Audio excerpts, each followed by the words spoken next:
In the previous section, we found probabilities of events by using the basic definition of probability.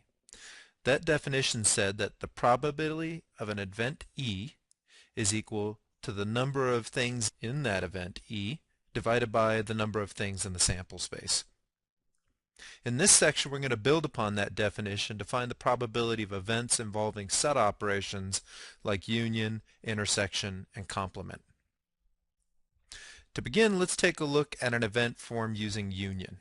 This type of event will typically be described using the word OR. To find the probability of an event E union F occurring, what we have to do is figure out the probability of E union F, which means using our basic definitions, we have to find the number of elements in E union F and divide that by the number of things in the sample space. We have a rule for numbers of things in unions of sets, and that rule just said that the number of things in E union F is just the number of things in E plus the number of things in F minus the number of things in the intersection between E and F. Remember, when you count those things, you get some of that double counting, and that last term subtracts off the double counting. All of that has to be divided by the number of things in the sample space. If we go ahead and take the number of things in the sample space and divide it into each one of those terms on top, using our basic definition of probabilities, that gives us the probability of E plus the probability of F minus the probability of E intersected with F. So that gives us our union rule for probability. For any events E and F from a sample space S, the probability of E union F is equal to the probability of E plus the probability of F minus the probability of E intersected with F.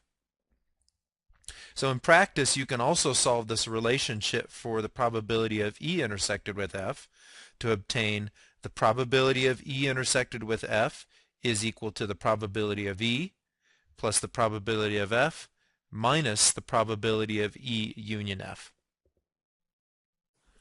If a single card is drawn from an ordinary deck of cards, find the probability that it will be an ace or a black card. So let's let the event E be that an ace is drawn, and let F be the event a black card is drawn. Now let's go ahead and use our union rule. The probability of E union F, that is an ace drawn or a black card drawn, is going to be the probability of E plus the probability of F minus the probability of E intersected with F. So now we'll go ahead and work out those probabilities. The probability of E, which is an ace is drawn, is 4 out of 52 because there are 4 aces. The probability that a black card is drawn is 26 out of 52 because there are 26 black cards in the deck. The probability that an ace is drawn and it's black is 2 out of 52 because there are 2 black aces in the deck. So we have 4 out of 52 plus 26 out of 52 minus 2 over 52. When we simplify that, that gives us 28 out of 52. Now let's try another example. Suppose you roll 2 dice.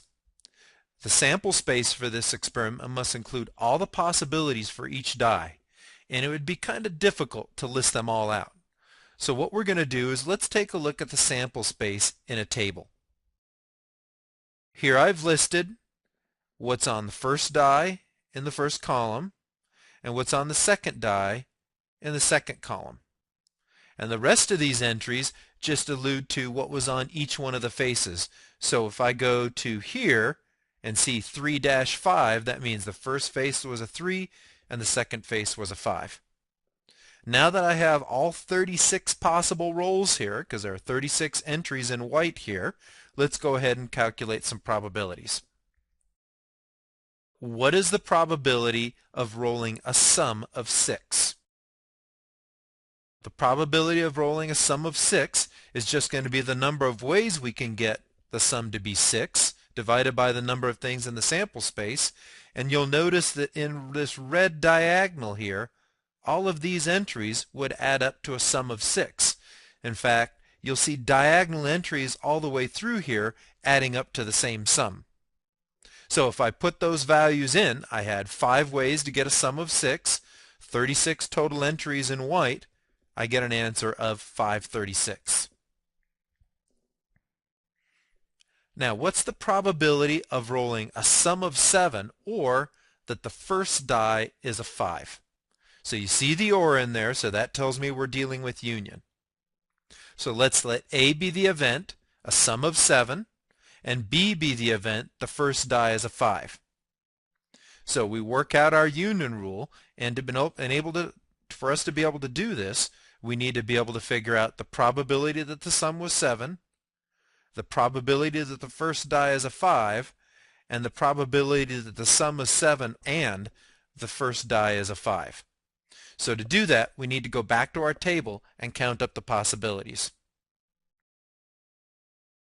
The sum is 7 are these blue diagonal entries, and I see that there are 6 of those, so the probability that the sum is 7 is 636. The first die being a 5 is this red row here. There are 6 entries there, so again, the probability is 636. Now when I want to look at the intersection, I have to look that the sum is 7, and at the same time that the first die is a 5, and there's only one entry there that is that. That's the 5 and the 2. So that means that probability is going to be 136.